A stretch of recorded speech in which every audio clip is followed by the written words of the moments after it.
Многие видели эту летающую тарелку возле бывшего завода АЗЛК. При этом большую часть своего времени это здание стояло закрытым. Но кто-то успел побывать в ней, когда она была автомобильным музеем, а кому-то удалось позже, когда она стала музеем восстания машин. Мы же окажемся внутри тогда, когда она стала заброшенной. И сделаем последние фотографии из этого места перед ее отлетом.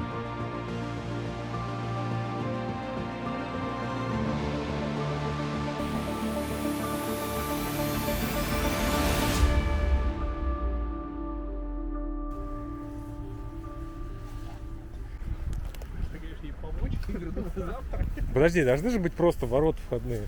А мы проходили через них. В самом начале. А, вот они. Камера, скорее всего, Ну да. Снизу и слон пролезет. ну как бы вообще. Все очень надежно. В этот раз нам повезло. Ворота оказались открыты. Снизу.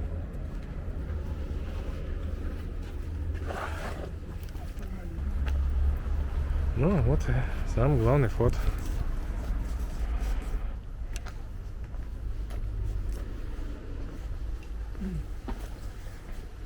Я вспомнил, что я не взял. Фонарики. Да я скажу, сейчас зайдем и...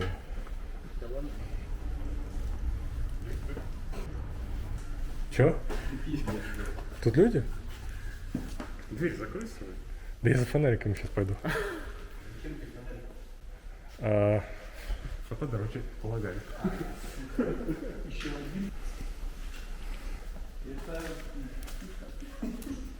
Это личинка чья-то.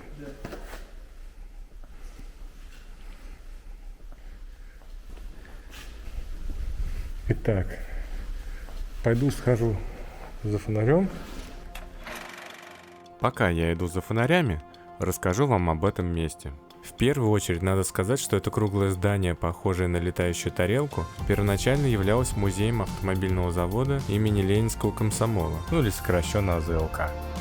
Построен музей АЗЛК был в 1980 году к 50-летию завода. Архитектором проекта стал Юрий Андреевич Регентов, и, наверное, это стало его самой известной работой. Отличительной чертой этого здания, построенного в духе советского модернизма, конечно же, стал его внешний вид, в особенности его схожесть с летающей тарелкой. Экспозиция музея была интересной. Там были представлены все автомобили, выпускавшиеся на автомобильном заводе с самого его основания, начиная с лицензионного Ford A и заканчивая экспериментальными автомобилями и макетами, не вышедшими в серию. Как музей АЗЛК, это здание проработало недолго. В 1996 году автомобильный завод почувствовал себя нехорошо и впервые остановил свой конвейер, параллельно закрыв и свой музей. Но несмотря на свое официальное закрытие, в музей все еще можно было попасть, но уже по предварительной договоренности. В таком виде он продержался до 2009 года, когда он окончательно закрылся и передал автомобили в дар городу. Что даже удивительно, ведь сам автомобильный завод обанкротился 3 годами ранее.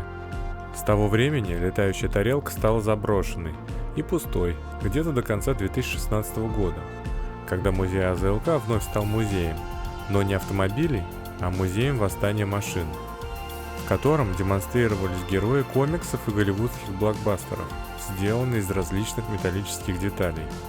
Но и они продержались недолго, и спустя всего лишь каких-то 3 года восставшие машины переехали в другое место, и здание на Волгоградском проспекте стало окончательно заброшенным.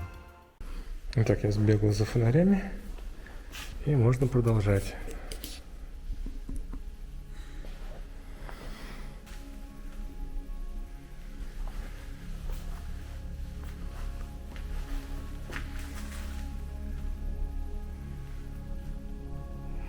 Элемент. О, гипсокартон. Это явно не от советской эпохи осталось.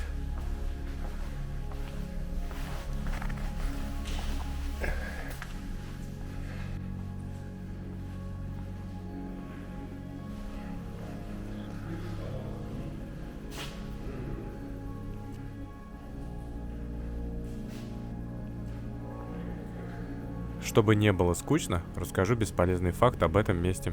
Аренда тарелки для музея восставших машин обходилась в 400 тысяч рублей в месяц.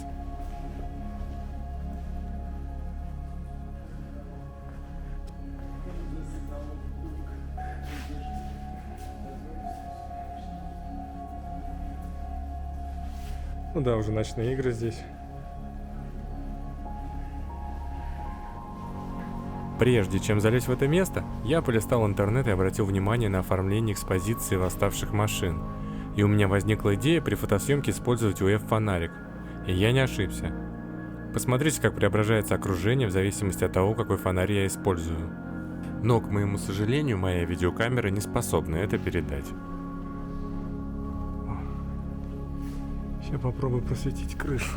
Достаточно красиво здесь.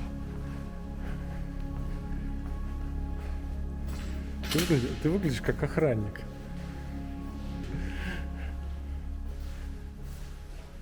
О да, метки. Да тут уже много всяких игр. Вот игровые метки. КО-1.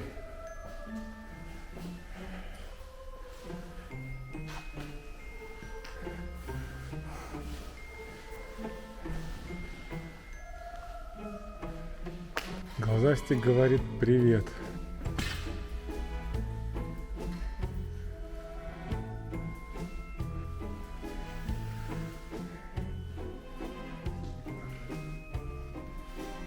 О, глава дракона.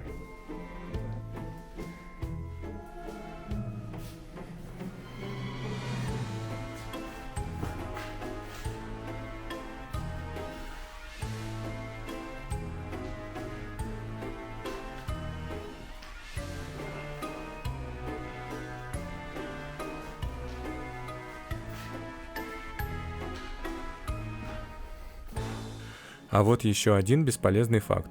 В 2002 году музей АЗЛК чуть не потерял часть своей коллекции, когда ночью судебные приставы вскрыли здание и вывезли 23 автомобиля в счет долгов за электричество.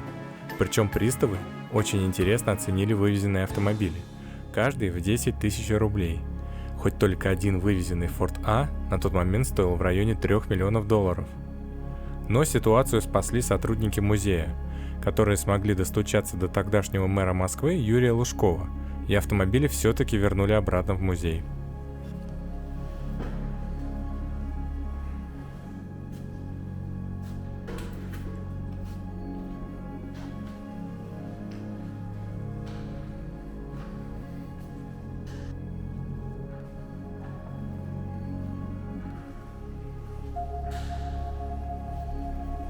О, смотри-ка.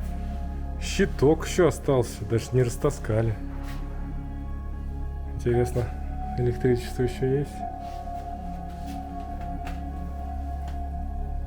Не, вряд ли. Хотя, кто знает, может быть и можно запустить. Только вот ламп я не вижу.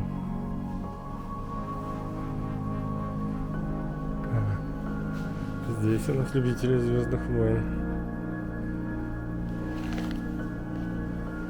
О, а это комната с макетами. Возле нее я оставлю штатив. Уже после посещения этого места, когда я делал это видео, я узнал, что этот макет был посвящен русским сказкам. Тут уже мало чего осталось. Эта белочка явно из сказки о царе Салтане.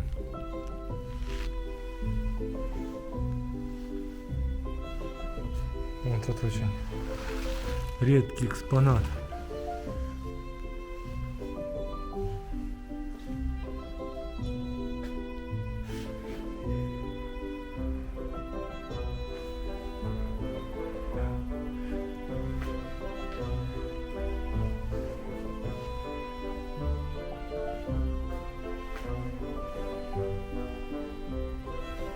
Говорят, тут кака.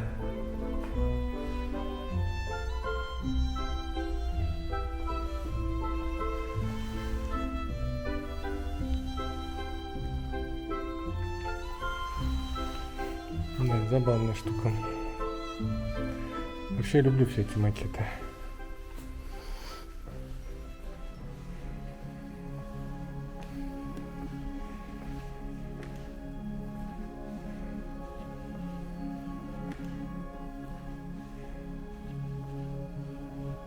Пара слов о том, как я делал фотографии здесь. На примере этой стенки с нарисованной планетой Кибертрон. Я разместил один фонарик за стенкой, второй справа и еще один слева вдали, но его не видно. Они мне нужны, чтобы было легкое заполнение светом на снимке. Для подсветки планеты я буду использовать UF-фонарик. Параметры съемки можно увидеть на видео. С помощью еще одного фонарика я делаю автофокусировку на планете.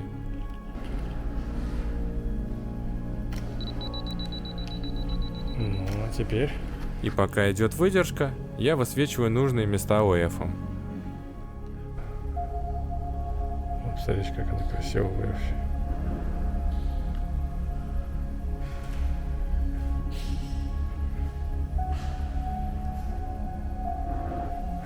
Ну и что же у нас получается? И вот такой вот у нас получается снимок.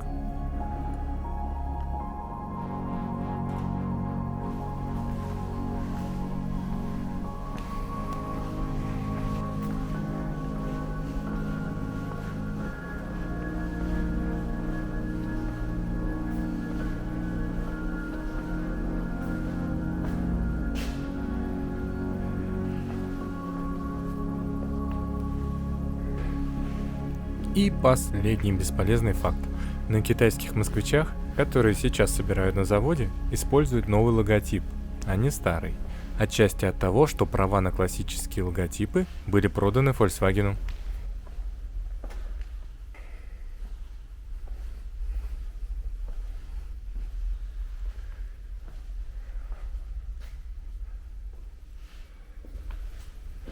О, хищник против чужого.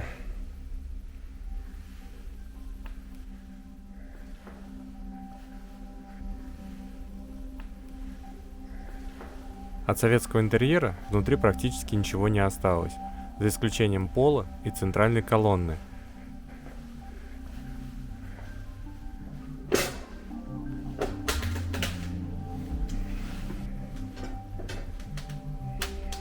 Кто обувь забыл?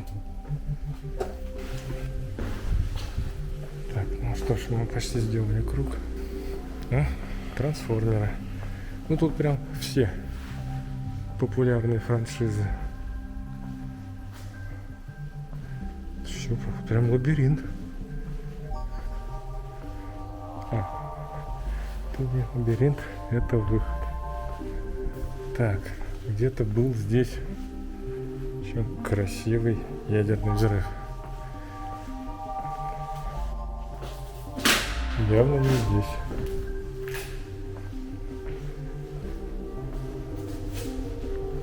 Как вы уже заметили, внутри тарелки десятки перегородок, которых не было во времена автомузея. Из-за них нет ощущения объема пространства, и центральная колонна со светильником теряет свой масштаб. А этот светильник был важной целью для меня. Догадываясь, что музей скоро снесут, я хотел как можно лучше сфотографировать его.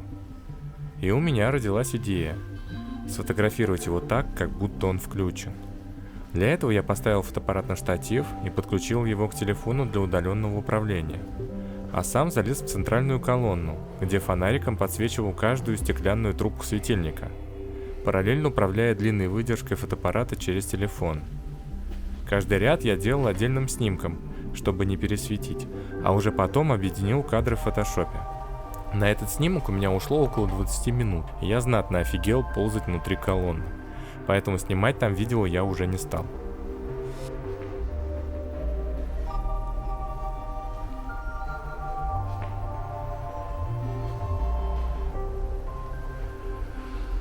А вот и ядерный взрыв. Ну и Халк. 3, 2, 1, 0. Расцвело. Самое крутое здесь было, как все это выглядит в УЭФе.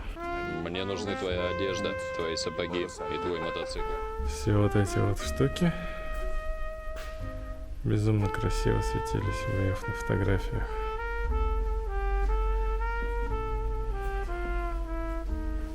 На видео все не так здорово, но на фотографиях я обязательно покажу.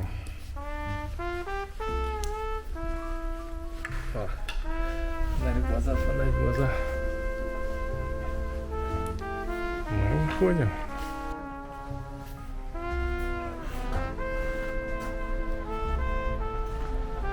С добрым утром, Москва. С добрым утром, мальчик со штативом. Черт, у меня глаза болят после всего этого УЭФа. Точно не лампа. Блин, ну из-за забора теперь не отсюда. Ага. Отстроено. А он мне с собой. Ну что, на этом мы прощаемся. Да? До скорых встреч. А, там важная фраза. Подписывайтесь, ставьте лайки. Колокольчик справа, где-то там всякая хрень. Короче, не забывайте эту хрень делать.